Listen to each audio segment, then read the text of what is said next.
Frank in Chicago. Hey, what's up? Hey, earlier, I'm sorry to go back an hour and 15 minutes. You'd come off of a break, and even before you knew that Sterling was a Republican, you said that it was like going to the Wizard of Oz, and Toto was pulling back the curtain, and you were seeing the root of the Republican Party. Yeah, the base. And not 5-10 seconds later, he said, well, he may be a Democrat. I don't know. But you were willing to perpetuate the lie to promote your liberalism. But it's not a lie, Frank. Tell me any legislation that the Republicans have pushed and really worked for since 1960 that has helped minorities. What I started the conversation with was the lie that he was the root of the Republican Party, and you admitting, I don't know. I said I think that he is representing the base of the Republican Party. I still do.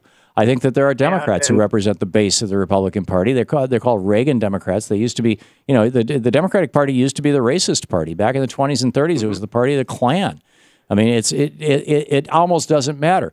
But but the point is that today's modern Republican Party is all about rich white people. They don't care about poor white people. They don't care about poor black people, and by and large, they don't care about any minorities in general. And the Democratic Party since 1964 has been aggressively working to create equality of opportunity in this country, regardless of race, religion, and now even sexual orientation. The Republican Party has been fighting all of them tooth and nail.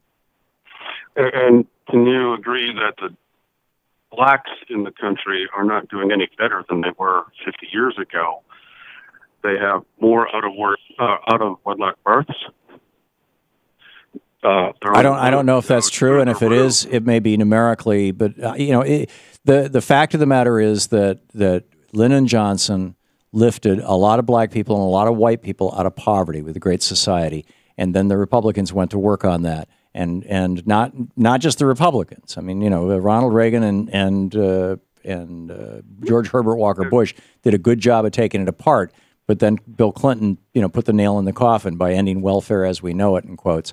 And this has, but again, name one thing that the Republicans have tried to do since the 1960s that would increase equality of opportunity. If anything, they have fought against these things consistently.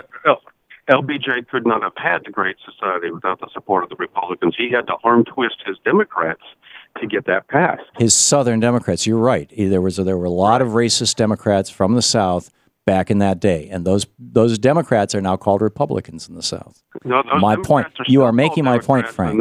You are making my point. There's racists in both parties. Neither party has. I agree with you. That is absolutely true. But the parties are fundamentally different in that the Democratic Party, since the 60s, has been working for racial justice and equality in this country, and gender justice and equality, and now sexual identity justice and equality. And the Republican Party has fought all of those. And I can give you chapter and verse. Can you give me one piece of legislation that the Republican Party has pushed that would advance the interests of minorities in this country? One. When Ronald Reagan... You don't have one, do you? When Ronald Reagan came into office, the economic incentives and programs he put into place helped everybody, regardless of race. They did not. Did too. Black folks, white folks alike did much better. Are you talking about the Reagan recession when we had inflation at 12% and unemployment at 6%? Actually, we had unemployment that was as high as 9% during the Reagan administration. Right. We had the biggest stock market crash since the Great Depression. I mean, it's like you guys have completely reinvented Ronald Reagan. Ronald Reagan was not even popular when he was president. I mean, Anyway, Frank, thanks for the call. Good try. Good try. When you got one piece of legislation, call me back. 15 minutes before the end.